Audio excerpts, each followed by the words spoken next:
What's going on YouTube? Benable Straws back with another Envoy exclusive for you today, and we are going to be going over the Cosmic Crucible Season 11 and War Season Chapter 6. Let's get started. War and Crucible are getting some seriously spooky updates. War and Crucible are getting some seriously spooky updates for the season. Learn all about your favorite game mode updates right here. Cosmic Crucible Season 11. Everyone's favorite floating head with three faces is ready for another round of judgment, and this time they have a hunger for brains. Season rollover is on October 18th.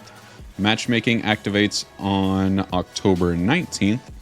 And the first day of the trials is on October 20th at 2 p.m. Pacific. So that will be 5 p.m. Eastern for me. Here are your rules for Season 11. The stage rules, global rules, vampires versus zombies. On defense and offense, Night Stalker characters gain 20% damage. When attacking a character with bleed, gain 1 offense up. Undying characters gain 20% max health. When attacking a character with bleed, gain 1 defense up. That's going to be the global rules for all of the rooms. So you're definitely going to want to be attacking with both of these teams. But there's a couple of rooms that may have you thinking otherwise. Let's get right into it. On defense, all characters gain 20% max health and 10% damage. After each completed attack, gain 1 exhaust. Cancelled combats do not gain 1 exhausted. Starting off with Stage 1, Combat Support. On defense and offense, Fortifier and Healer characters on hit apply 1 vulnerable up to 20 vulnerables. Striker characters on hit apply 3 vulnerable up to 20 vulnerables. And all other characters with all different ISOs, say like a Raider or a Skirmisher, they will be on hit applying 2 vulnerable up to a max of 20 vulnerables.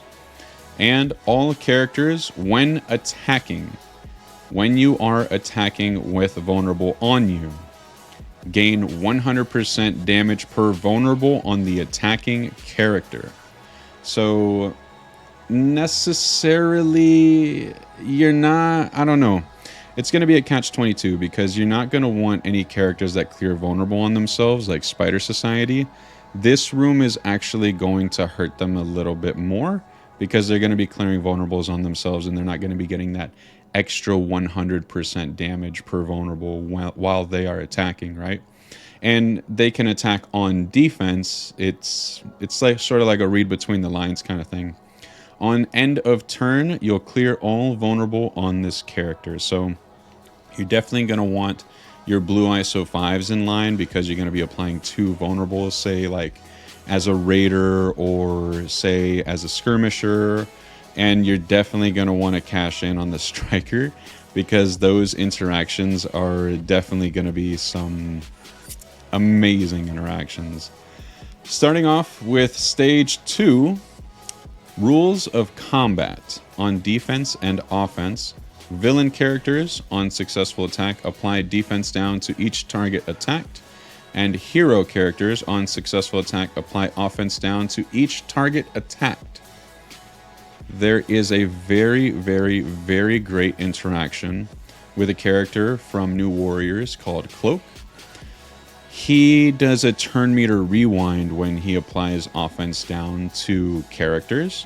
So if all of the New Warriors are going to be putting offense down on all of these characters, Cloak is going to be rewinding them as that goes on.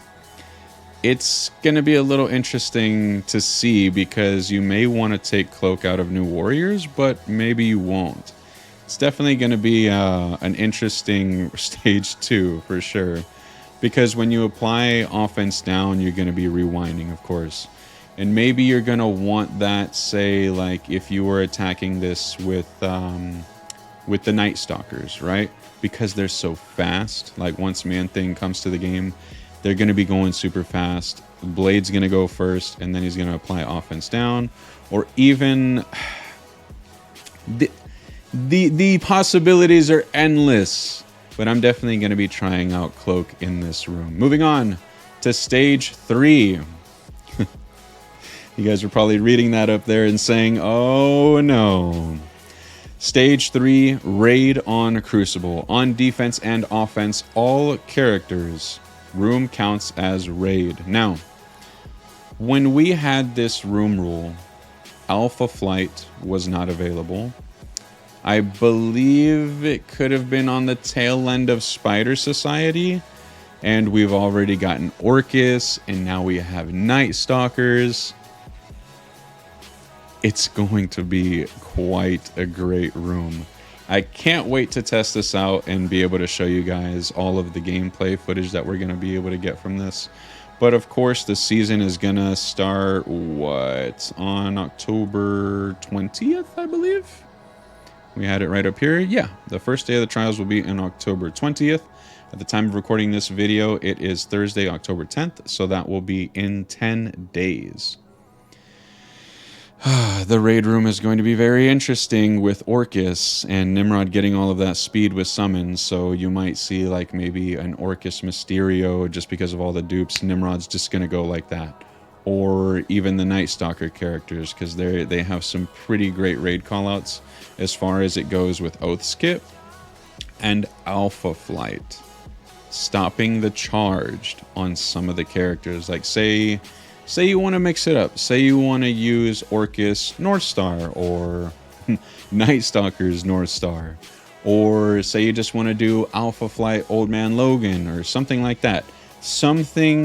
This room is going to...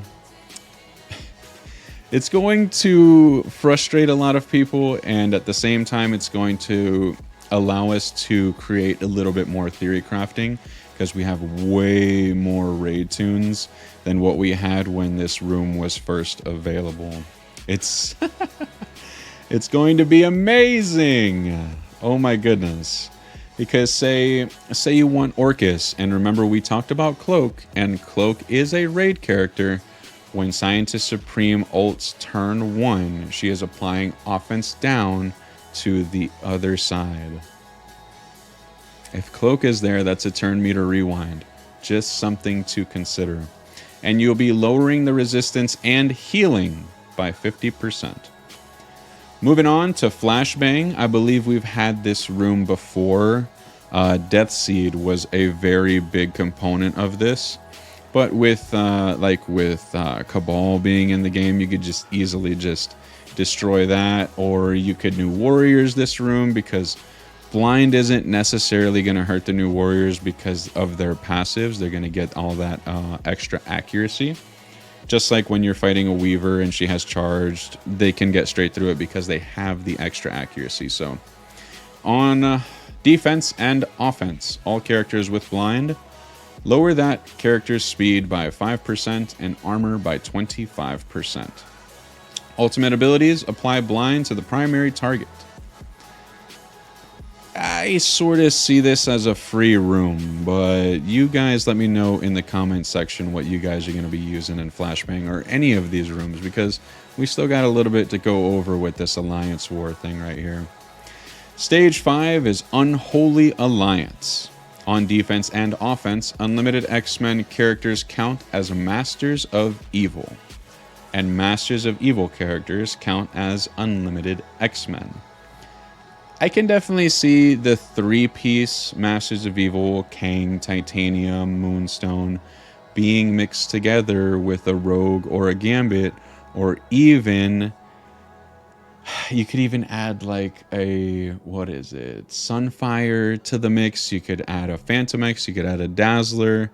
You can do a lot of things with this room. But it's going to be very interesting to see what the community does when they start messing around with those two teams and seeing what they come up with. Now, of course, you're going to have like a Masters of Evil with the Unlimited X-Men for those passives to carry over.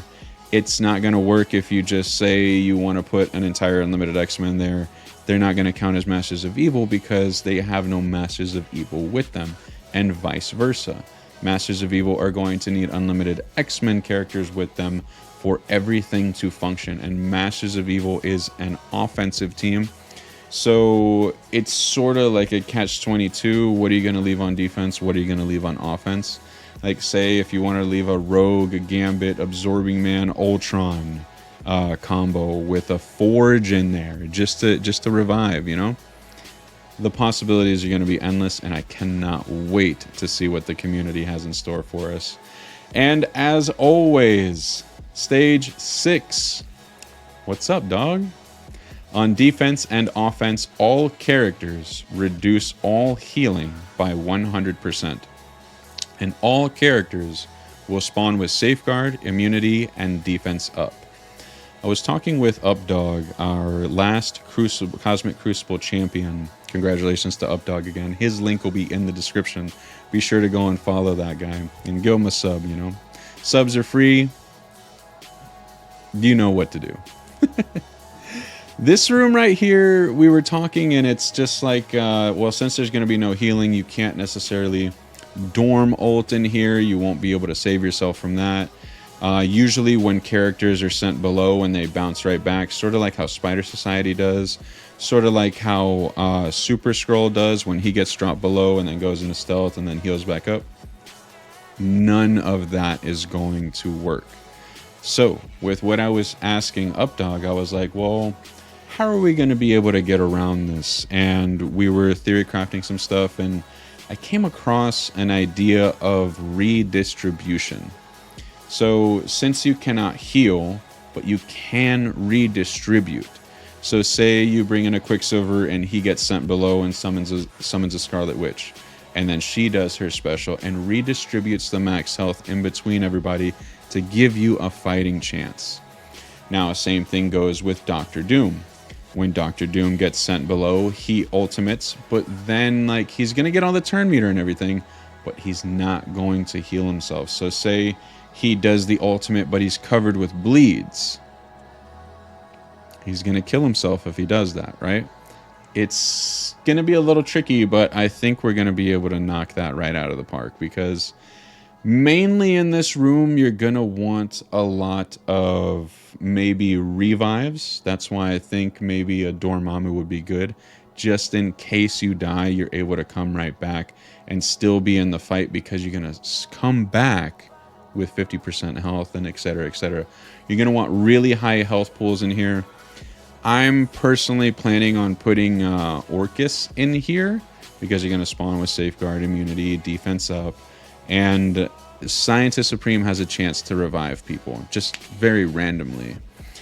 And we're going to be able to manipulate all of the bots and everything. It's going to be a great room. Mind you, this room is gonna test the patience of a lot of people, and I cannot wait to see the theory crafting. That will do it for Cosmic Crucible Season 11. Moving over to Alliance War Chapter 6. The next season of Alliance War is coming your way. Don't be afraid of what goes bump in the night. Starting October 21st, the next chapter of Alliance War begins. Bump in the night. The global rule will be on primary hit if the target has bleed, attacking Night Stalker allies apply trauma. 20% primary stats to defending Bifrost allies. That, I believe, is going to be a call out to Odin. But I don't necessarily think you're going to see a lot of Odins on defense. Though you might see it mixed up with like a hybrid or something like that. But I highly doubt that you're going to see a Bifrost team on defense. You know what I mean? But I wish it was an Asgardian tag, because Odin isn't Bifrost. So it's sort of contradictory. I really do wish it was an Asgardian tag instead of Bifrost, because it's just, I don't know. It's very strange to me. 20% primary stats to attacking allies. So everybody's going to be getting 20% on attacking. So it sort of cancels itself out. This sort of feels like a very neutral season. It feels like war is going back to normal, because this Spider Society season was an absolute... It's just been nonsense. It's been going on for much too long, The rules are definitely wearing players' patience thin. It's going to be definitely refreshing to see War go a little bit back to normal. All right, so the global rules for Medbay will be applied to regeneration to defending allies. On turn, defending allies clear bleed from self and gain offense up. The armory is going to be adjacent. 20% of primary stats to all defending allies, and extra 20% to non-mythic mystic hero allies.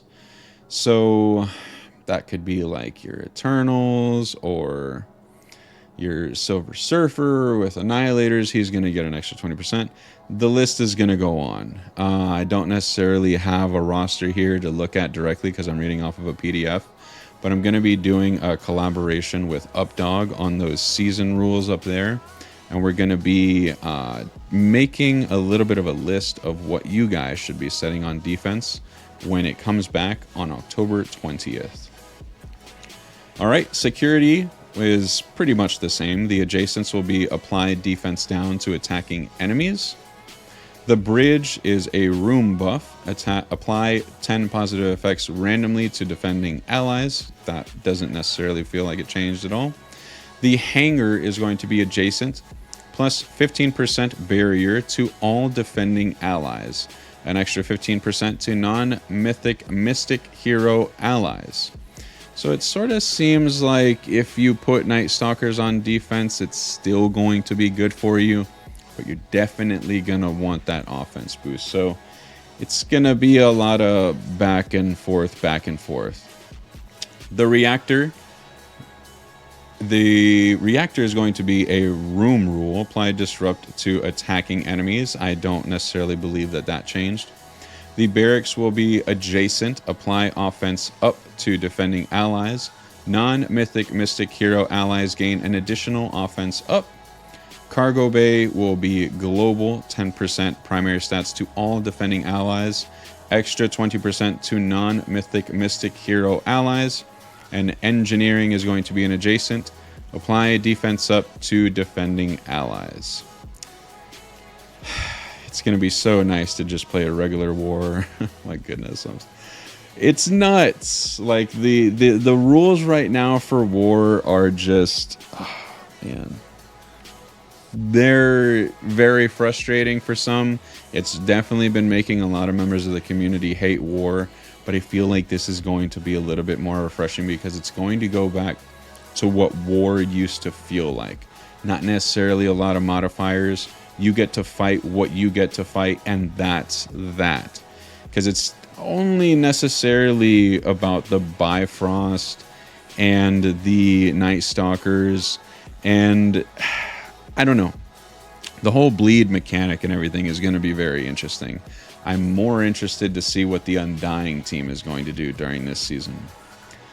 That'll about do it for this video, everybody. Let me know what you guys think in the comment section below on what you guys will be setting on defense for Crucible and War.